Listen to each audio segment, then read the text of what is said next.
Bueno, buenos días, buenas tardes, buenas noches. Mi nombre es Alberto Arrieta y bienvenidos a un episodio más de Estación Startups, donde nos acompaña un buen amigo, inversionista, activista, eterno, innovador y constructor, Joel Klimper. ¿Cómo estás, Joel?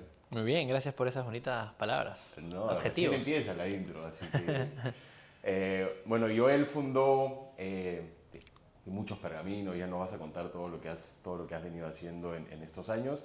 Hace una década, tal vez un poco más, fundó Mambo, donde se dedicaba a transformar e innovar compañías. Desde esa experiencia nace Lucha, nace el Fondo Luchante, nacen ahí algunas otras novedades que no te he preguntado de las que podemos hablar, pero ya me dirás tú. Todo se puede. ¿Cómo estás, Joel? Gracias por acompañarnos. No, muy bien, en verdad. Estamos acá viviendo un sueño porque un poco habíamos imaginado que algunas de las cosas que están pasando ahora podrían pasar y de pronto ver que están brotando, pues es muy entusiasmante. Es un día a día bien bonito, bien especial. Gracias. Bien, y grabando acá desde la Casa La casa Luchante, luchante. una casa maravillosa donde se Sí. siente, digamos, esa hambre de crear y, y también esa como intención de impacto, ¿no? Que se ve mucho en las historias luchantes, que se ve mucho en la gente que invierten, pero vayamos al Inception, ¿no? Tú empiezas como un startupero, algunos dirían un poco early, este, cuéntanos un poco de de ese primer intento al emprendimiento. O sea, estamos en la universidad, teníamos 20, 21 años. Eso fue hace 15 años. Y queríamos hacer algo, en verdad. No era que queríamos hacer una startup o que tuviéramos algún propósito específico de un problema y quisiéramos resolver. Era más como, estábamos aburridísimos con Nicolás, con Raúl, ¿no? Que son mis socios, pero también son mis mejores amigos, ¿no? Eh, y bueno, comenzamos primero vendiendo televisores y microondas por internet con Plaza 21, que fue nuestro e-commerce online que fue muy, o sea, que fracasó muy rápidamente, digamos, ¿no? En menos de 18 meses ya habíamos quebrado, para la tristeza de nuestros padres, que eran nuestros inversionistas, y le llamamos la PAFA a ese directorio. Y afortunadamente de los escombros de ese proyecto pudimos darnos cuenta de que teníamos una cierta habilidad en la parte B2B y comenzamos a ofrecer algunos servicios muy ligeros. ¿Ah? Te manejo tu Facebook, Alberto, por 1.000 soles al mes.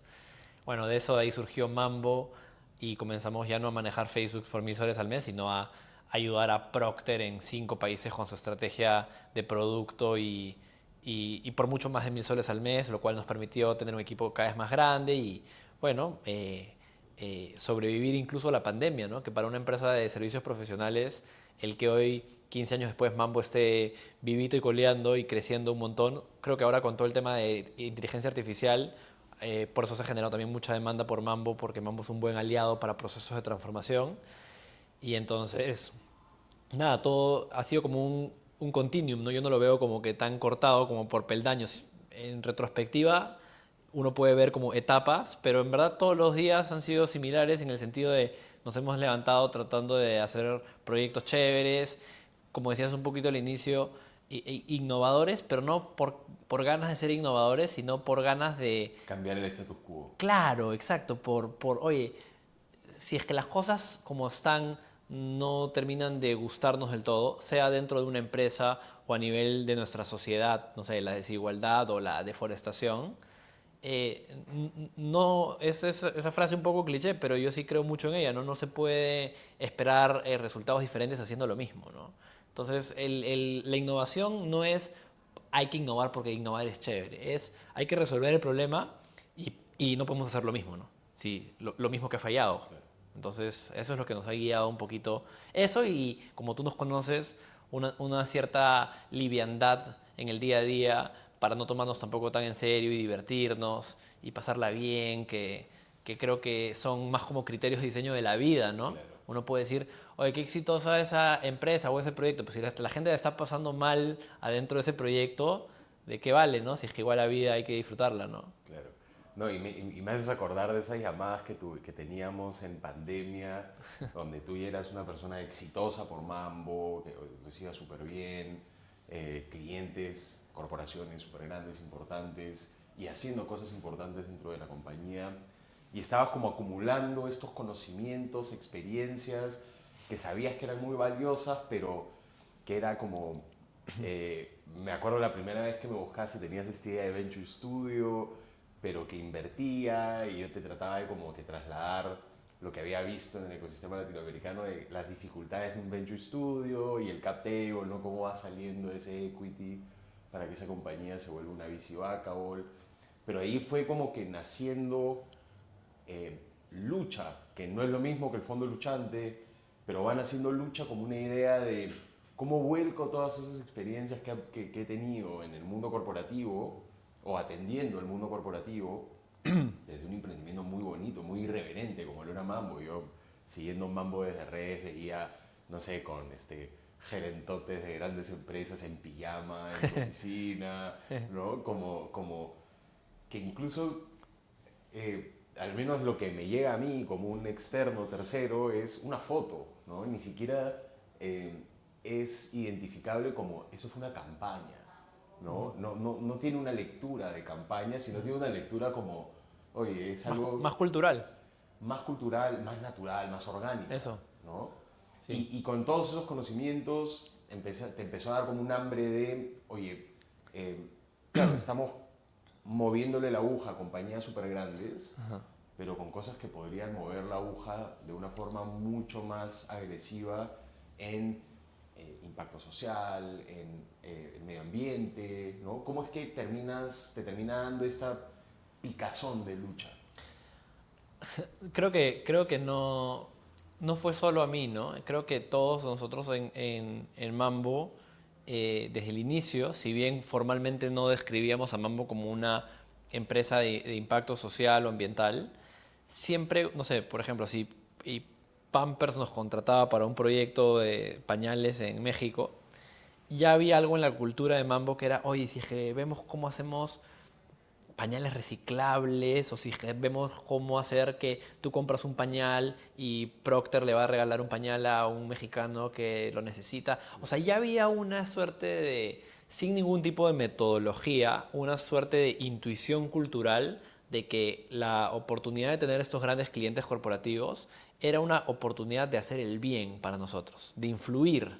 Y lo tomas como fin o como medio, que también es súper válido, ¿no? Y desde tu background también, eso termina, esa idea es como muy orgánica, ¿no? Pero nace desde unas ganas de regalar ese pañal a alguien en Perú, o nace desde, oye, esto es una gran estrategia comercial, o sea, o van de la mano, o porque igual, digamos, hay muchas compañías, Toms es una de ellas, ¿no? Que te compra unas zapatillas y regalamos otra, ¿no? Nace, Hay muchas estrategias comerciales de growth que también están muy relacionadas a eso, ¿no? y que está bien, pero en nuestro caso sí te diría que siempre ha nacido de una vocación cultural genuina del equipo de querer hacer el bien. Tú hablas con los mamberos de antes, de hoy, seguramente del futuro, o hablas con los luchantes de antes, de hoy o del futuro, y vas a seguramente encontrar en común unas ganas de hacer el bien con nuestro talento, con nuestro tiempo. Eso es fundamental. Ahora, nace de ahí, se sostiene de que funcione, ¿no? Claro, porque tú lo tienes que pichar igual en un Igual, directorio no, y... alguien tiene que pagar esos pañales, o sea, alguien tiene que... Entonces, el hecho de que las cosas nazcan desde una orientación al impacto no significa que luego hay que cruzar, ¿no? Cerrar los ojos y cruzar los dedos y esperar, ojalá funcione. Las cosas igual tienen que diseñarse para los mercados en los que van a operar y por lo tanto tenemos que diseñar en ese sentido, ¿no? Entonces, yo agradezco mucho, por ejemplo, la oportunidad de haber podido muy temprano en la historia de lucha, haber podido conversar con gente como tú que tenías una experiencia que yo y mi equipo no teníamos.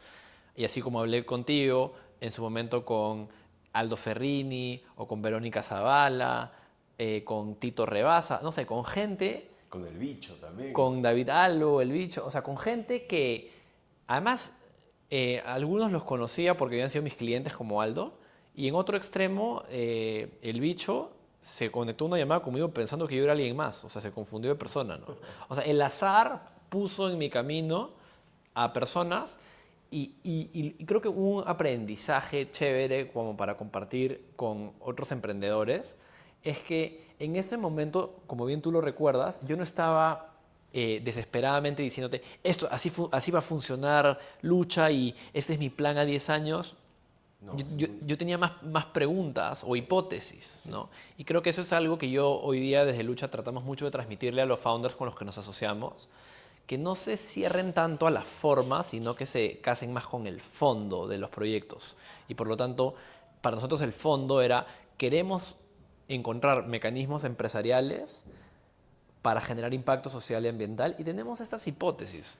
Pero si yo me junto contigo, no es para tratar de convencerte de que Lucha funciona bien, es para ver qué cosas tú puedes estar viendo que yo no he visto y creo que Lucha de hoy, 5 años después, es una versión que ha tenido 20 o 40 software updates gracias a la suerte que hemos tenido de que tú nos digas cuidado con esto en el diseño del fondo luchante, de que Verónica Zavala nos diga asegúrense de medir el impacto de esta manera, de que Carla Gravas nos haya dicho utilicen la tecnología de esta forma, de que Aldo Ferrini nos ha ayudado con la estructuración del fondo luchante. Entonces es un proyecto, o sea, la suerte de tener gente increíble, talentosa, que sabe más que uno alrededor, debe ser aprovechada con humildad, porque si es que yo te digo, mira, tengo cerca a Alberto, a Verónica, a Aldo y a Carla, y al bicho, y etcétera, etcétera, para yo convencerlos de que mi proyecto está bien, entonces estoy desaprovechando la suerte de tener tu inteligencia y tu sabiduría,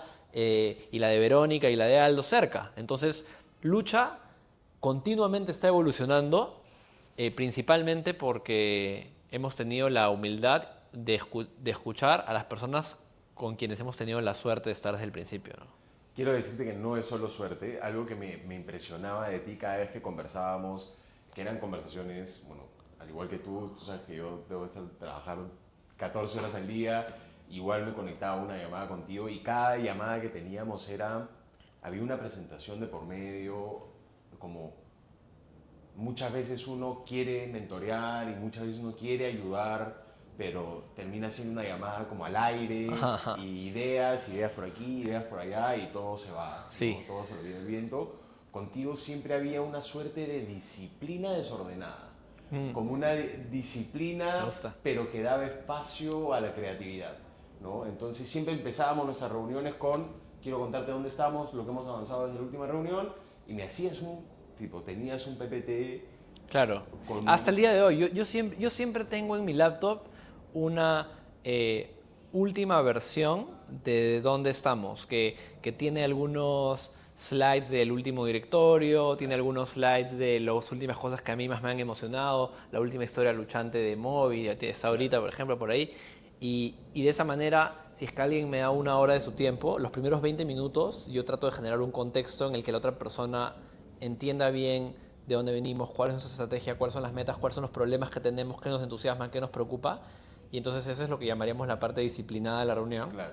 Y luego yo trato en esos siguientes 40 minutos de decir, oye, ¿cómo la ves? ¿No? ¿Qué harías tú? ¿Con quién crees que debo hablar? ¿Con qué crees que debo tener cuidado? Y no solo yo, Nachito, el equipo de lucha, nosotros hacemos esto como una metodología desde el día uno y nunca la vamos a dejar de hacer. Es increíble cuánto la gente está dispuesta a ayudar si es que les das el contexto y las herramientas correctas para hacerlo, ¿no? Y te da, creo que, buenos cimientos para crear, ¿no? A diferencia de que entres en una llamada y simplemente se hable y te tiren problemas en la cara y tú Claro, trates de porque luego te dicen, resolverlo, ¿no? oye, Joel, mira, yo no haría esto. No, no, un ratito, déjame explicarte. Lo que pasa es que ya pasamos por eso. Claro. No, entonces es mejor como el contexto, el framing de un espacio así es clave, ¿no? Y bueno, después ¿no? Lo que nos ha ido guiando bastante, Alberto, ha sido la, la alegría de que nos vayan escribiendo founders, ¿no? Como bien dices, nosotros al inicio pensamos que nosotros éramos los founders solamente.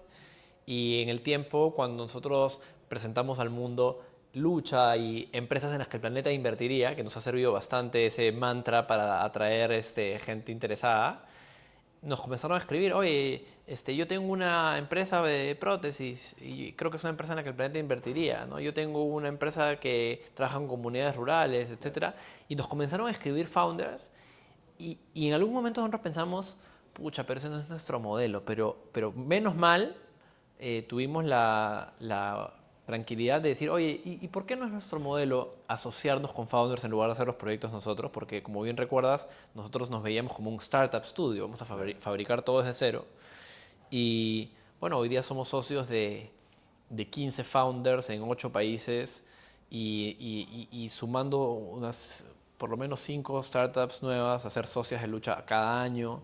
Somos socios de BitLab para América Latina y Caribe. Tenemos un proyecto de equity que se llama el Fondo Luchante, que lo hemos hecho de la mano con REF. Tenemos un proyecto de deuda con Anglo American Foundation que está a punto de comenzar muy pronto. Y entonces, poco a poco, software update tras software update, eh, nos hemos ido convirtiendo en un mejor socio para los founders de impacto latinoamericanos, en un mejor destino para las familias latinoamericanas de alto patrimonio que se quieren involucrar en impacto y no solamente girar un cheque, Claro.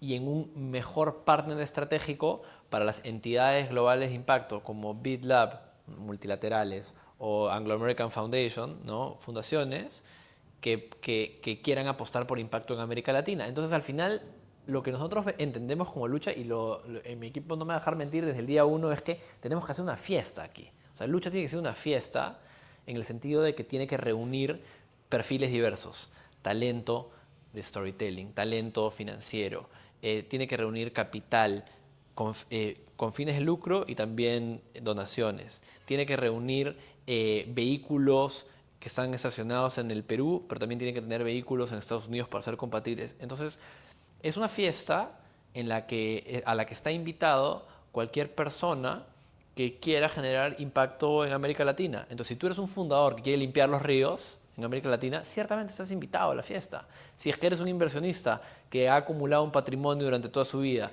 y dice, pucha, ya tengo 60, 67 años y quiero give back, pero ¿qué le hago? ¿Le giro un cheque a una ONG y luego me manda un reporte dentro de 2 años? No, me quiero involucrar, yo sigo vivo. Entonces, tú ves un montón de inversionistas del Fondo Luchante que son hoy board members de las startups luchantes y vienen a la casa luchante con sus hijos. Tú los has visto acá en las Sí. reuniones. Las entidades de impacto no quieren simplemente girarle un cheque a un fondo y luego recibir un reporte. Quieren ser parte de la estrategia de comunicación, de la estrategia de impacto, quieren tener medición con tecnología. Y entonces, si es que nosotros logramos que la fiesta mantenga la buena música y mantenga la buena onda y crezca la cantidad de gente, etcétera, el efecto multiplicador es exponencial, ¿no? Y eso es recién lo que yo te diría que recién ahora estamos comenzando a ver la curvita exponencial, porque ya el impacto que Lucha está generando incluye el impacto de los proyectos, de lo que sembramos hace 4 años, y hace 3, y hace 2, y hace 1, y, y en los últimos 6 meses, más de 500 founders de América Latina han postulado a ser socios con Lucha. Y bueno, acá tengo ya esa fama internamente, pero yo me asociaría con todos, ¿no? Porque tengo una deformación optimista de que creo que todos ellos, con la ayuda correcta, podrían prosperar. Por eso es que Gaby no me deja conocerlos tan temprano en el proceso, ¿no? Claro, no, pero es curioso lo que dices porque justo te quería preguntar algo por ahí, ¿no? Como nació nuestra relación, también fue mucho creo que de olfato tuyo, oye, siento que tú también como yo quieres hacer algo bueno para el planeta, ¿no? El propósito de Z es generar valor en el ecosistema emprendedor de Latinoamérica. Yo lo tengo clarísimo, mi equipo lo tiene clarísimo, es esa frase, ese es nuestro propósito y todo lo que hacemos, cómo nos comunicamos, cómo cobramos, cuánto cobramos, todo lo hacemos desde ese propósito de generar valor, que muchas veces es, digamos, no es tan rentable, Mm. ¿no? Podría ser mucho más rentable si tu propósito por ahí es, no sé, tu EBITDA, Sí, ¿no? O algo así, pero no necesariamente, o sea, tú encuentras a una persona donde no necesariamente tiene una finalidad para ti o no necesariamente ya tienes algo que hacer con esa persona, pero sí tienes esa capacidad de identificar que esta es una persona con la que voy a hacer algo, debería hacer algo en algún momento, porque somos como kindred spirits, ¿no? Como estamos alineados en propósito, así que no hay nada ahorita, parquémoslo ahí, hablemos en 3 meses. Absolutamente. ¿No? Y creo que hay un componente de intuición y hay un componente de atención, ¿no? Entonces, ¿qué significa, por ejemplo, ¿no? Si tú quieres hacer un proyecto genuinamente de impacto y conversas con una persona, en 5 minutos tú te das cuenta si es que a esa persona le interesa de verdad el impacto o ¿Qué lo no. mueve? ¿Qué lo mueve? Pero es muy fácil eso, ¿no? Pero es prestar atención. Luego hay un componente más que es la intuición. Yo cuando recién comenzaba Lucha, yo hice en mi cuadernito una pequeña lista de personas que yo sintiera que estaban muy orientados al tema de impacto y que además yo pudiera sentir una gran admiración por ellos, ¿no? Y ahí estaba Carla Grados, con quien yo nunca había trabajado con Carla, nada. Y yo la llamé a Carla y le dije, yo quiero que tú seas mi socia en esto. Porque yo cuando la escuchaba hablar a ella, yo decía, es que hay algo de ella, no solamente de su conocimiento técnico, sino de ella como ser humano, que cuando habla yo digo, y además podía llegar a ella, creo que es la promoción del colegio, creo, de Nicolás, entonces escuchaba de que, estuvo Carla en tal reunión y tal, entonces yo la llamé a Carla y le dije, entonces tienes mutua admiración y sincronía de espiritual casi, ¿no? Claro. Entonces, con el bicho pasó lo mismo. Y en todos los casos, Verónica, admiración. Aldo, admiración. En tu caso hicimos una decepción. No, entonces yo veía obviamente que si nos íbamos a meter un caso a un tema de startups, pues obviamente tenía que tener a alguien como tú cerca para no cagarla, ¿no? Y lo mismo meter el impacto. Oye, ¿cómo tendría que diseñarse la versión 3, 4 o 5 de Lucha para que en la versión 6 seamos compatibles con el Banco Interamericano de Desarrollo? Claro. Bueno, Verónica Zavala y Carla Grados o sea, imagínate yo solo con Nachito y con Moyos, de repente en la versión 25, cuando ya estamos doblemente quebrados, Claro. de repente lo logramos, pero con gente increíble alrededor, uno...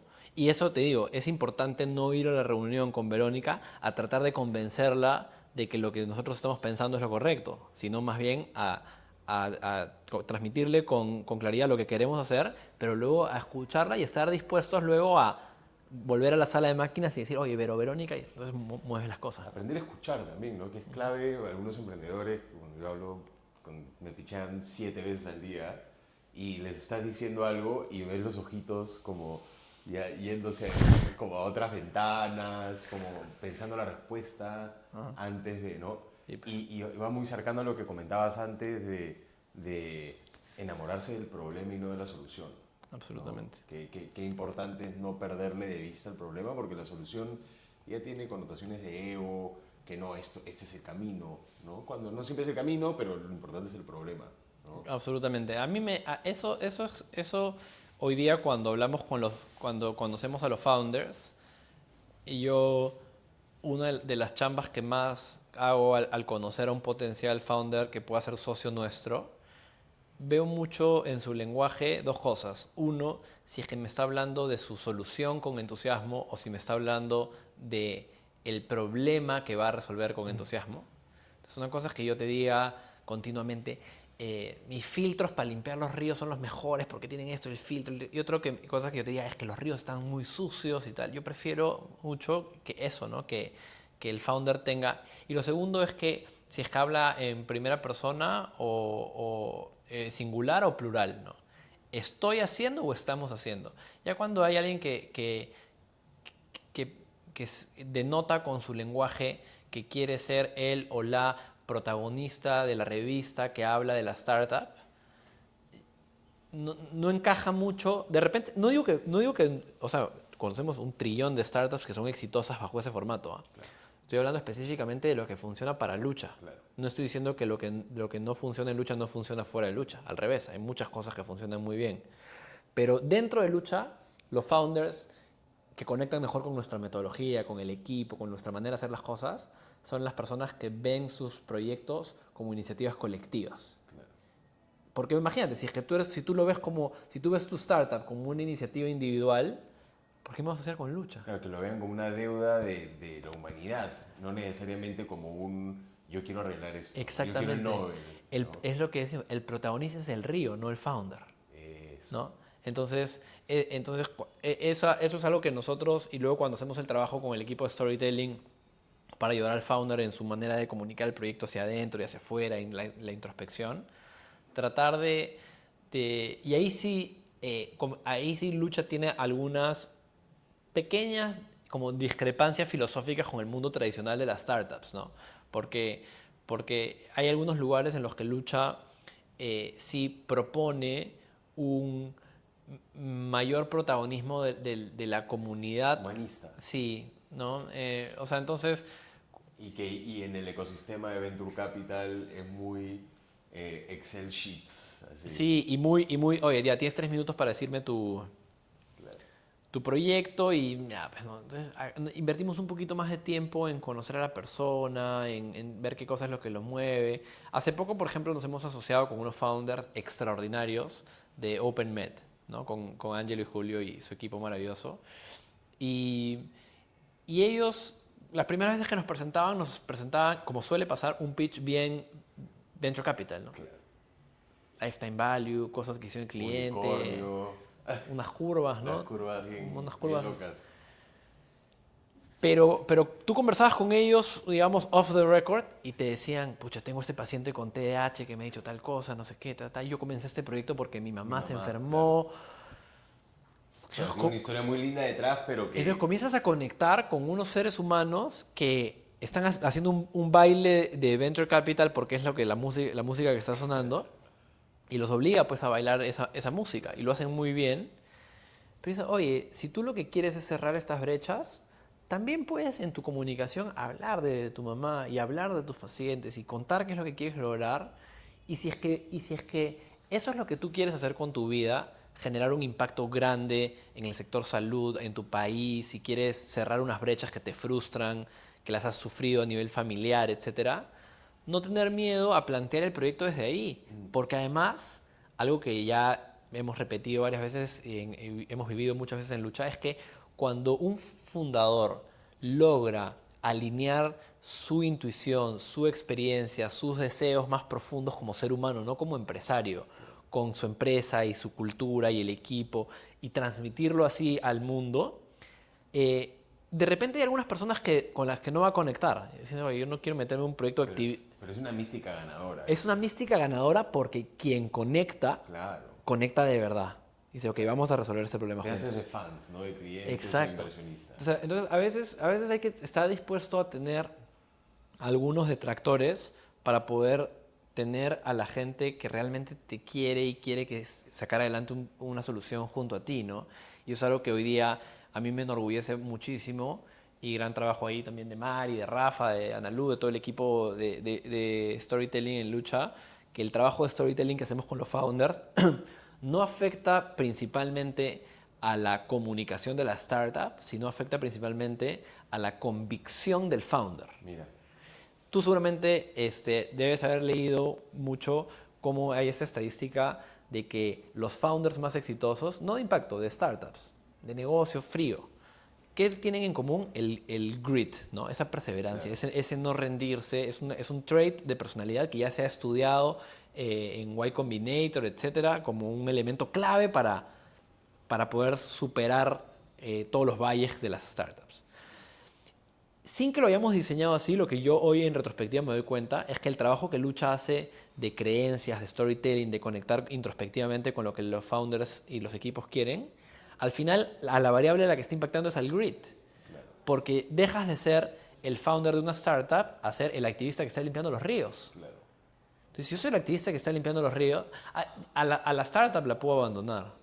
Al río no lo puedo abandonar. Y es difícil alguien puede estar en contra de tu modelo de negocio, pero es difícil que alguien esté en contra de limpiar el río. Exacto, exacto. Y eso es lo chévere, porque Justo vieja tuvo un debate en la universidad sobre la educación y también tuvimos una conversación así como que le di un tip de que, oye, no te vayas a que la educación virtual es mala, sino ándate a no sé, ¿estás en contra de la educación? Pregúntale a la otra parte, ¿no? ¿Estás en contra de la educación? Es cambiar la narrativa Exacto. desde donde está el founder, ¿no? Y te imaginarás que para nosotros en lucha, la alegría que significa estar, en el ejemplo, ¿no? Limpiando los ríos, eh, combatiendo la anemia, ayudando a las comunidades. O sea, nosotros no lo vemos como...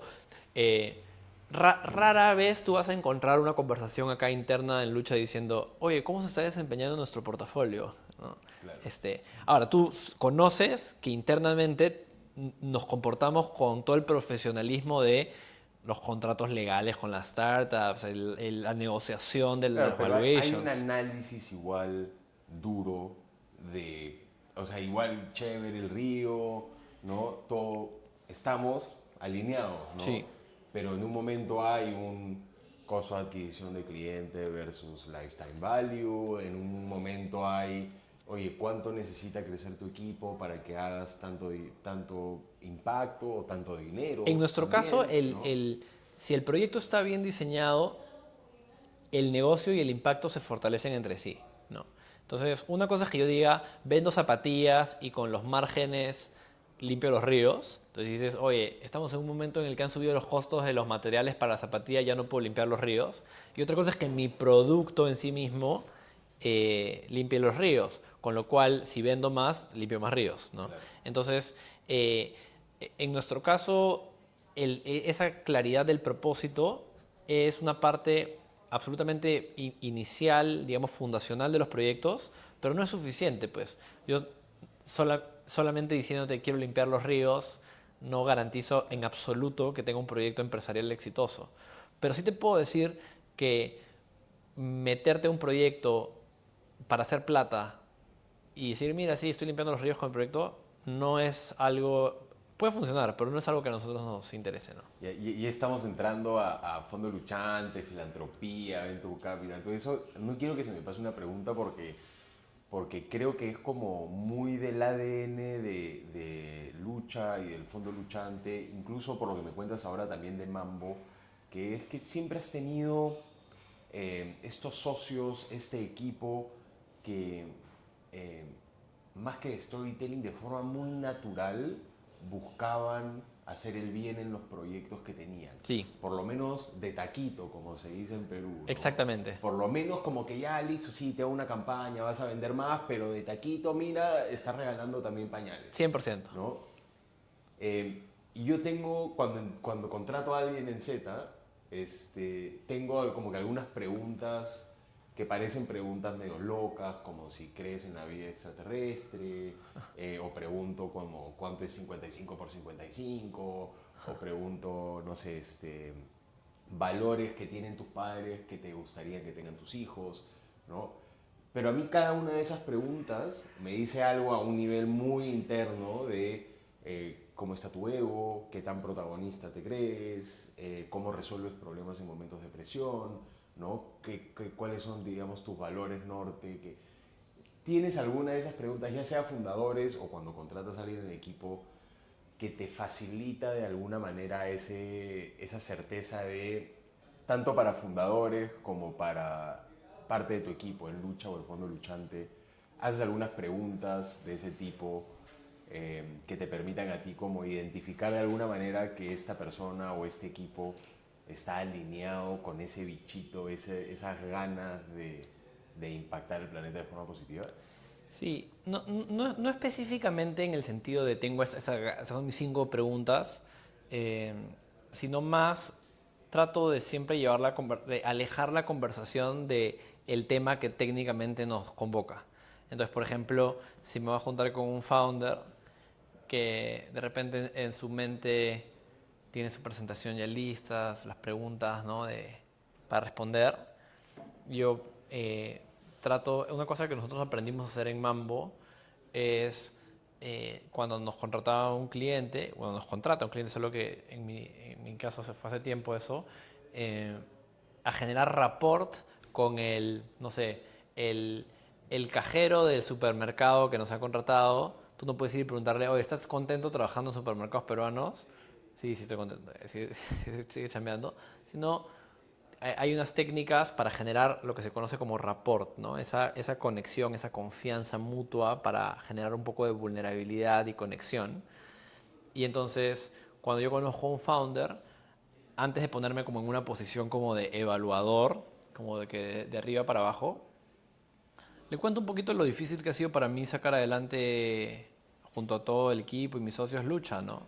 Y les cuento que Lucha, tú lo recordarás, pero en su momento en el 2002, 2023 estamos prácticamente quebrados. Mucha gente nos decía, esta vaina no tiene ni pies ni cabeza, esta vaina no va a funcionar. Alguna vez a Moyos y a mí en una reunión, un potencial inversionista nos dijo, siento que ustedes son ignorantes, nunca nos vamos a olvidar de esa en particular. Este, seguramente lo somos. Pero fue duro.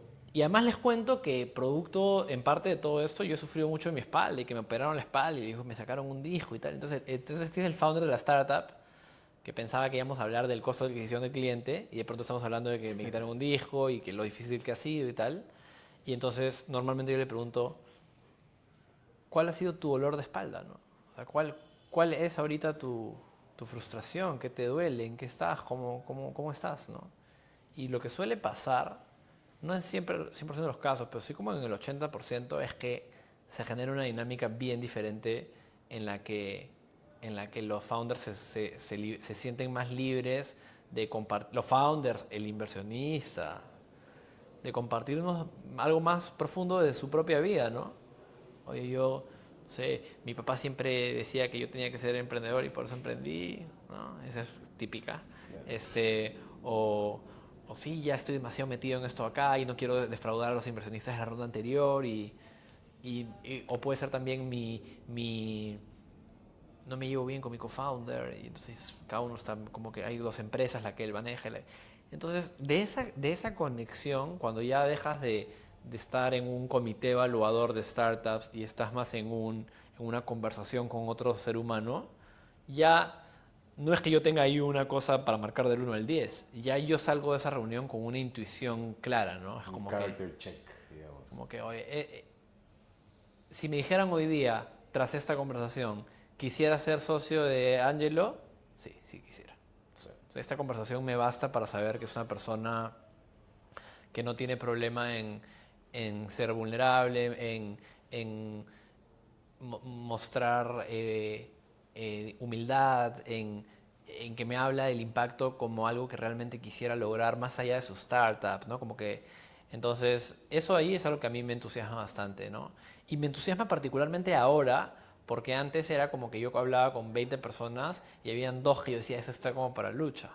Ahora, ahora Claro, Ahora todos los días, o sea, con el crecimiento de lucha, claro, es como que se enciende una luz y como que comienzan a aparecer las luciérnagas, ¿no? claro. Y hay un montón de gente, o sea, mi día a día está lleno de gente con la que, por eso es que Gaby no me deja hablar con tanta gente, pues, porque yo salgo demasiado entusiasmado a todos lados. Es que hay un montón de gente que quiere generar un impacto, pero lo que no había es un montón de fondos que querían hablar con esa gente, ¿no? Exacto. Entonces hoy, con la buena comunicación externa que tiene Lucha, ya se van haciendo más conocidos y van significando para más gente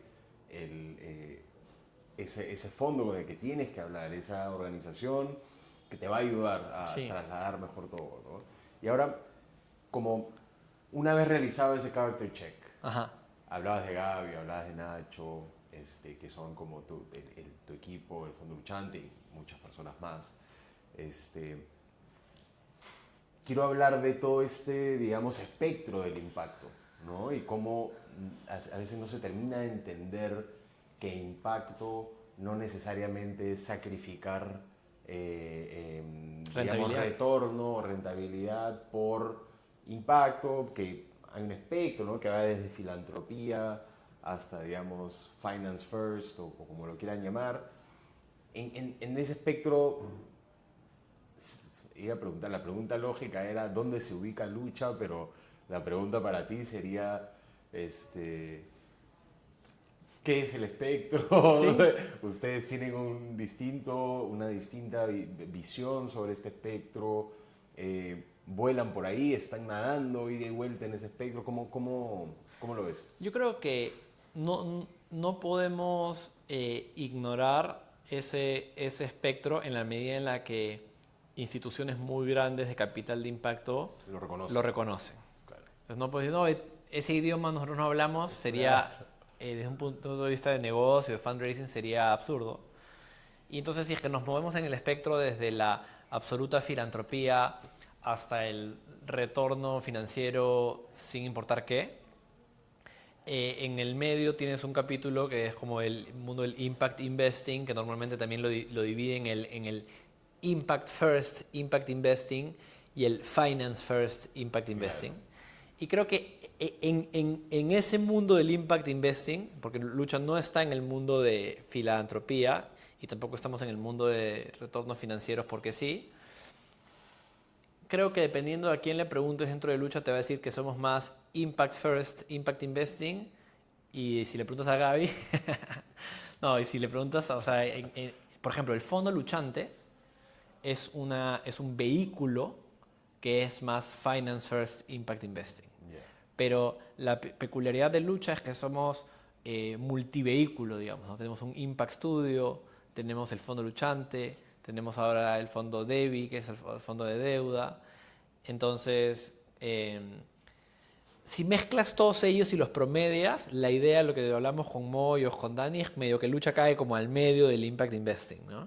Ahora, eso, como te decía al inicio, es para poder hablar el idioma. Pero Lucha, digamos, como conglomerado, si quieres, ¿no? Sí. Porque dentro de Lucha, por ahí, si no da la talla para Finance, Impact Investing, tienen otro vehículo que pueda agarrar esa oportunidad y exacto, llevársela. Esa es la idea. Porque nuevamente, tú bien hacías la pregunta de que está el espectro formal. Pero internamente dentro de Lucha, ahí somos un poquito más flexibles, justamente para dar paso a la innovación, ¿no? Porque hay una variable adicional ahí que es el tiempo. Algo puede nacer con una vocación filantrópica y ser luego en el tiempo muy rentable. A ese espectro, cualquier metodología que busque caracterizar la realidad con una línea va, por definición, a dejar de lado la realidad, la complejidad. Claro, ¿no? Va a ser insuficiente. Va a ser insuficiente.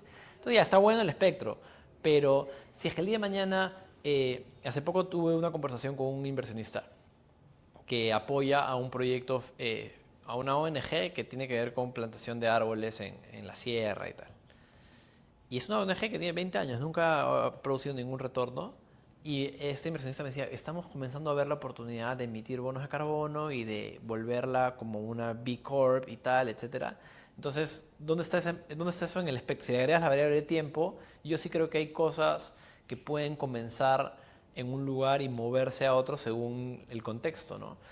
Hablando del contexto, hay un elemento clave que nosotros seguimos en Lucha y que yo personalmente sigo mucho en mi vida, que lo leí en un libro que se llama Fooled by Randomness. De hecho, alguna vez alguien me dijo, si tuvieras que regalarle un libro a un founder, ¿cuál le regalarías? Antes que un libro sobre propósito o impacto, porque eso entiendo que ya viene por defecto en el founder, y que además alguien que no es muy impact oriented, tratar de convencerlo con un libro no creo que sea muy fácil. Fooled by Randomness es un libro que habla de cómo el azar es algo que influye en todo momento, en todo tipo de outputs y resultados de todo lo que hacemos, y que no somos conscientes porque nuestro ego nos hace pensar, claro, como yo diseñé bien las cosas o como yo hice esto, las cosas salieron bien, ¿no?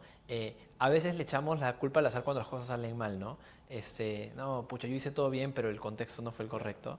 Pero la realidad es que en todo momento hay una cantidad de fuerzas que están ocurriendo en la sociedad que son imposibles de controlar. Entonces tú a lo mucho puedes diseñar una barquita y como que navegar eso esperando que tengas los buenos vientos a favor, ¿no? Y el libro te ilustra cómo grandes fondos, grandes empresas, etcétera, todas tienen en común, todas, no es el 95%, pero todas tienen en común que tuvieron una serie de eventos afortunados al inicio, todas ellas, y la ausencia de shocks externos negativos, claro, que suelen o que son muy comunes, claro, en el mundo del azar. Entonces, por lo tanto dices, oye, tú como emprendedor, ¿qué cosas sí puedes controlar? Puedes controlar cada experimento que haces, de quién te rodeas, para un poquito hacerle como una capita positiva de viento al viento, ¿no? Y hay un montón de... Entonces, nosotros estamos tratando de que tanto Lucha como las startups luchantes no sean fooled by randomness y que usemos entonces nuestra energía en las cosas que sí podemos controlar. ¿Cuál es la historia en la que creemos? ¿Cuál es el río que queremos limpiar? ¿Con quiénes lo queremos hacer? Y luego que arranque la fiesta y ir hasta el final con eso, ¿no? Y creo que existe una como tensión muy natural entre como la rentabilidad y el impacto, ¿no? Que entiendo que incluso vas a retar ese statement, pero hay una tensión muy natural de, a mi entender, de o gano más o gasto más en el impacto que genera en el, o en la inversión que genera impactar, ¿no? ¿Cómo ustedes resuelven esa tensión muy natural de tener un fondo de impact investing en el fondo luchante? Yo no sé si es que es una tensión natural, pero sí reconozco que es una tensión que suele existir, ¿no? Eh, a más grande sea la organización, más probable es que sea esa tensión porque una organización que es muy grande va a depender mucho del ADN con el que comenzó. Entonces, por ejemplo, si tú, bueno, y hablando de ADN, ¿no? Si tú tienes una empresa cuyo modelo de negocio es por naturaleza impactful, o sea, si tú tienes una startup que es una eh, clínica digital, o si es que tú exportas productos forestales en alianza con comunidades rurales, o si es que tienes una empresa que vende prótesis para amputados, creo que es el ejemplo más claro, el modelo de negocio es el modelo de impacto. No en todos los casos es así, porque si es que yo tengo una agencia de publicidad, o si es que yo tengo una empresa que importa y distribuye material de construcción, obviamente hay una tensión entre negocio e impacto. Lo que nosotros tratamos de hacer, y por eso es que en Lucha nos gusta entrar tan temprano en los proyectos, es porque cuando entras tan temprano, digamos que el ADN del proyecto todavía está pendiente de terminarse. Loading. Exacto, está loading, ¿no? Entonces, en ese momento, tú puedes hacer algunas mutaciones o puedes, en el mejor de los casos, convencer al founder de que escuche a su propia intuición y que vuelva a su organización una organización con ADN de impacto y por lo tanto que luego cuando la organización crezca, el negocio y el impacto no tengan que competir entre sí. Ese es el sweet spot, pero no necesariamente todas las organizaciones o todas las industrias lo permiten, ¿no? Sí, pero igual puedes tener que elegir entre crecer o, por ejemplo, el mismo ejemplo de las prótesis, ¿no? Yo puedo vender esas prótesis al costo más $1, Ajá. o puedo vender la prótesis al costo por 2, porque así puedo hacer más prótesis para más personas, ¿no? Entonces, igual, como siento que igual existe una tensión de, o puedo vender a 2.5 para hacer una prótesis más y 5 para comunicar más al público que somos una opción y que podemos resolver ese problema. Entonces, igual sí siento que es medio natural esa tensión de el retorno versus, pero claro, si lo ves desde, oye, si el negocio es el impacto, en realidad está bien que cobres ese 2.5 porque vas a hacer más impacto, ¿no? Ahí está. Sí, creo que la Cámara discrepa. Creo que todas esas son inquietudes válidas de cualquier negocio. O sea, estamos en un periodo de inversión, estamos en un periodo de crecimiento, estamos en un periodo más publicitario. Todas esas son inquietudes válidas de cualquier compañía. Pero cuando yo te hablo del ADN inicial, no me refiero solamente a queremos hacer que los amputados caminen, sino el ADN inicial también para nosotros es definir la tesis de impacto. O sea, esta es una empresa de prótesis para personas de bajos recursos o es una persona de prótesis para las personas que no puedan pagar. Atiende a poblaciones vulnerables, es para Perú, es para gente que no tiene acceso a ningún tipo de prótesis o es para que sea la segunda y mejor prótesis. Todas son decisiones de estrategia de negocio que son válidas y cada una sí efectivamente tiene una pequeña tensión, porque si te vas por una estrategia de repente, oye, mira, por esta ruta yo puedo hacer caminar a 1000 amputados el próximo año, pero son de nivel socioeconómico A y B en América Latina, y tengo esta otra ruta en la que puedo hacer caminar a 800, pero son de poblaciones vulnerables. Y ahí entran las conversaciones que solemos tener en lucha con los founders de la tesis de impacto. ¿Qué es lo que realmente te mueve? ¿Hacer caminar a alguien o hacer caminar a alguien que de otra forma no tendría nunca un acceso a una prótesis? Entonces se definen esas metas, se tienen esas conversaciones, esa tesis, ese long-term goal de la organización así de específico, se define en ese contexto inicial del ADN de la compañía y por lo tanto luego las decisiones de negocio ya solamente maximizan ese indicador de impacto que tú has definido al inicio, ¿no? Pero volviendo a lo que te decía hace un rato, la complejidad de la vida real no se puede simplificar con nada, ¿no? Uno si la simplifica pierde precisión, ¿no?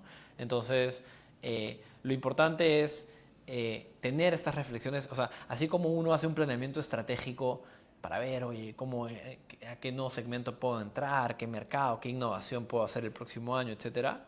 Nosotros continuamente, tanto para Lucha como para cada proyecto, estamos siempre pensando, estamos siempre cuestionando el modelo de impacto, ¿no? De cada proyecto.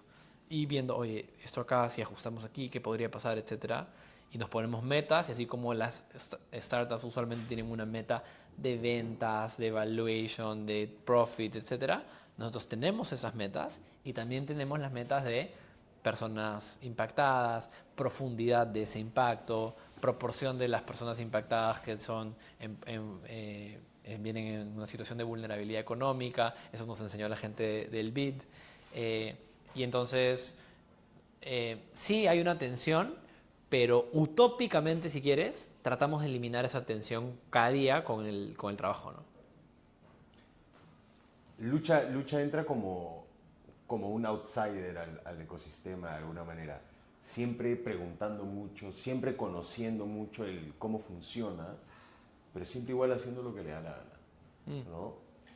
¿Qué ves, ya para ir cerrando también, qué ves del modelo actual del Venture Capital que tal vez no te convence mucho, ya sea porque crees que orgánicamente va a cambiar en los próximos años, porque crees que o está desalineado con el planeta o está desalineado con, digamos, los pilares que tienen ustedes en lucha, o simplemente crees que hay algo que no funciona en el modelo actual del Venture Capital?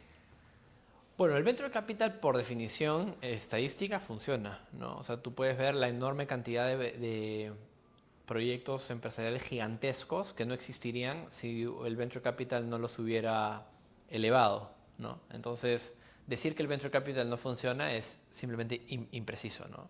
¿Hay algo naturalmente de impacto en el Venture Capital? No sé si naturalmente, pero sí creo que hay, Invirtiendo en hay, riesgo, en hay, etapas súper tempranas. hay componentes del impacto que hoy día vemos en el planeta Tierra que no hubieran existido si no fuera por el Venture Capital. Pero intrínsecamente decir el Venture Capital es sinónimo de impacto, no lo creo. Pero cuando decías lo de a un outsider y que nosotros finalmente preguntamos, pero al final terminamos haciendo lo que nos da la gana, es preguntamos, pero al final terminamos haciendo lo que nosotros llamamos en lucha lealtad al impacto. Entonces, alguien nos puede decir, así funciona, esa es la arquitectura ideal, esto viene 30 años haciéndose así. Yo les recomiendo hacerlo de esa manera y todo ese input nosotros lo tomamos y Lucha no existiría si nosotros no estuviéramos continuamente tomando esos inputs. Pero al final, la lealtad no es a lo que nos da la gana. O si es que es a lo que nos da la gana, es que lo que nos da la gana es el impacto, ¿no? Entonces, no es arbitrario. No es como que hoy día me dio la gana ir por acá y tal. No, me refería a lo que le da la No, gana. no te lo voy a permitir. Ya, entonces, dicho esto, yo sí creo que el mundo del venture capital tiene cosas muy, muy favorables, pero hay algunas que sí, a veces, sobre todo culturalmente, entran en fricción con lo que nosotros creemos en lucha. Y creo que principalmente tiene que ver con lo que nosotros llamamos en lucha que los founders con los que nos asociamos, suena recontra cursi, pero te lo comparto igual. Decimos, son nuestros amigos, no nuestros activos, ¿ya? ¿Qué significa esto para nosotros? Que la horizontalidad que Lucha plantea en el relacionamiento con las personas que nos escogen como socios, un founder, un inversionista, un BIT, un Anglo American, un no mirar a nadie para arriba y no mirar a nadie para abajo, no estar como que en una posición de evaluadores, sino estar en una posición de conectores. Y en algunos casos la conexión, decir, oye, esa conexión no va. No te digo que tengamos que hacer una gran fiesta hippie y todo vale, sino que estamos diciendo que culturalmente a veces lo que nosotros sentimos del mundo tradicional del venture capital es que hay una cultura como si es que el venture capital estuviera arriba de la startup y la startup arriba del founder. Y hay como una cadena de jerarquías con la que nosotros en Lucha no nos sentimos completamente cómodos. A nosotros, si yo hablo contigo, con Rafael o con Mari, yo lo que siento es que somos todos seres humanos que valemos lo mismo, todos los seres humanos valemos exactamente lo mismo, ¿no? Un montón o nada, no importa, pero lo mismo. Y entonces si valemos todos lo mismo, culturalmente en Lucha discrepamos un poquito de que en el mundo del venture capital, no siempre, pero a veces lo percibimos, hay una dinámica de no tengo un minuto para eso, no, eso con ellos no me quiero juntar, etc. Y lo chévere para nosotros es que conocer a gente como tú, o como al bicho en Impacta VC, o como a Fabio Kestenbaum en Sao Paulo, son fondos de venture capital que en nuestra mente no son un fondo de venture capital, son Alberto, el bicho, Fabio, que sabemos que si Fabio se junta contigo, o con Mario, o con Rafael, o con cualquier founder, va a ser un ser humano y no va a ser un fondo de venture capital evaluando una startup, ¿no? Y eso ahí te diría que es lo único que, no sé, a veces cuando he ido a un evento de venture capital y antes de preguntarme algo sobre mi vida o quién soy, me pregunto, ¿tú cuánto has levantado? Ese tipo de preguntas de evaluations, como que siento que vienen un poquito más desde una ficción de acumulación, como si es que las personas o las organizaciones, nuestro valor estuviera en nuestro, ¿no?, balance general, valuation, etcétera. Y yo creo que pueden haber personas y organizaciones extraordinarias que de repente no tienen pues una gran ronda de levantamiento de capital, pero son algo muy valioso para Y el gente planeta. horrible también, ¿no? Con grandes valuations. Absolutamente. Bueno, y como última pregunta, siempre me gusta hacerla sobre uno, pero dada la horizontalidad que nos estás contando, te lo hago sobre los dos. ¿Qué tips tienes para fundadores y para inversionistas que están tratando de, que se han enamorado de un problema y que están tratando de resolverlo, ya sea desde el trabajo o desde el capital? Bueno, para fundadores, más allá el tip evidente o subyacente en todo lo que hemos venido conversando, que es que no sean ellos el protagonista, sino el problema, y eso cambia todo. Quizás una cosa que agregaría es que muy al inicio, toda la bibliografía habla de que hay que buscar algo que genere tracción. Y de repente yo discrepo un poco y creo que al inicio hay que hacer muchos experimentos, ¿no? Yo creo que al comienzo el método científico me parece una mejor metodología que la metodología de startups para un proyecto. Porque uno tiene una hipótesis y plantea un experimento barato y luego saca una conclusión, contrasta con la hipótesis, ¿no? Y en el mundo de las startups ahora uno diría, oye, mira, yo voy a hacer unos cases para iPhone acá que vas a poner una cosa encima de la pantalla y se va a poner de colores y no sé qué. Y luego si es que fracasó el experimento, ¿qué te dice el mundo de la startup? No te fue bien. Versus el mundo del método científico, que cada experimento hecho es un punto, no cada hipótesis validada es un punto. Entonces, al inicio, hacer 20, 30 experimentos baratos. Luego, esas hipótesis son un activo. O sea, el resultado de esos experimentos, hipótesis validada o no validada, todos ellos son insumos para diseñar mejor después, ¿no? Entonces, disfrutar los experimentos cuyas hipótesis no se comprueban como parte del proceso es como cultural, es un tema cultural, es como un reward system interno. No es que estoy creciendo 30%, entonces ya estoy por buen camino. No necesariamente, porque también puedes estar creciendo 30% hacia el vacío, porque luego cuando llegas a ser de un tamaño te das cuenta de que tus competidores pueden hacer eso en un segundo, versus el mundo de las hipótesis y cada experimento realizado es un punto. Yo lo llamo ejecutar, documentar, iterar. Eso Y es. es un máximo loop infinito. No y nunca infinito. No debe parar ese tema. Cada vez es más difícil con las organizaciones que van creciendo, pero una de las cosas que yo más disfruto hoy en lucha es seguir experimentando, ¿no? Y para inversores, Y para inversores, pues también lo mencioné un poquito antes, ¿no? Como tratar de romper un poquito la barrera imaginaria entre organizaciones y tratar de animarse un poquito más a conectar con los seres humanos al otro lado del Zoom, la dinámica de poder. romperla y no estoy diciendo que se vayan a tomar malas decisiones, pero ir por lo menos hacia oye, en mi día a día como inversionista, incluso en quienes no invierto, estoy acumulando buenas conexiones, ¿no? Claro. Bueno, buenísimo. Eso fue todo. Muchas gracias, Joel. Gracias al equipo de lucha. Gracias a todos los que nos ven, nos escuchan. Asegúrense de seguir a Lucha. ¿En dónde lo siguen? En Instagram, Lucha Somos Todos. Bueno, en LinkedIn, Lucha. En todos lados. Ahí, Rafa, ahí nos pondrás Acá, abajo, arriba, así como Brunito Pinasco.